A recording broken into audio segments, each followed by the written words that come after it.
Buenas noches a todos mis seguidores de Usecami Huerreca. Nada más les quiero compartir un trabajo que estoy haciendo. Bueno, para mí, voy a hacer un portagafé en Shakira. Es la primera vez que voy a hacer un trabajo como este. Nunca había hecho uno como tal. Y ya pues a ver qué tal me sale. Y ya pues hasta ahorita llevo como unos 30 centímetros más o menos de largo. Y así es como voy. Y pues la idea es personalizarlo, en las orillas, acá más adelantito, voy a decir el nombre del canal, Utsekame Wirrarika, y ya pues más adelante les voy a mostrar cómo queda, por si más adelante también alguien de ustedes les gusta el trabajo, perdón, y quieren animarse a encargar uno, pues ya, con mucho gusto lo haremos. Como pueden ver, pues está largo mi tabla hasta por allá y hasta el otro lado.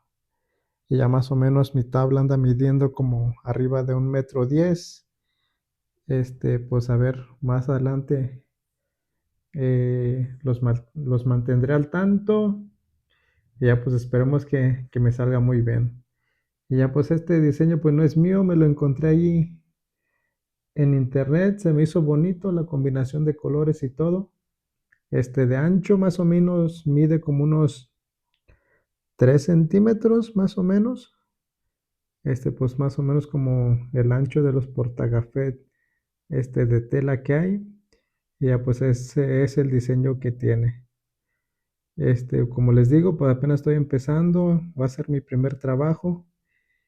Pues ya más adelante este les compartiré el resultado o simplemente pues avances, ¿no? De cómo voy avanzando. Bueno, más adelante les seguiré compartiendo en otro video cómo va quedando o si ya lo terminé de cómo quedó el portagafet. Ahí para que lo vean. Saludos a todos y gracias por seguir apoyando el canal. Bendiciones.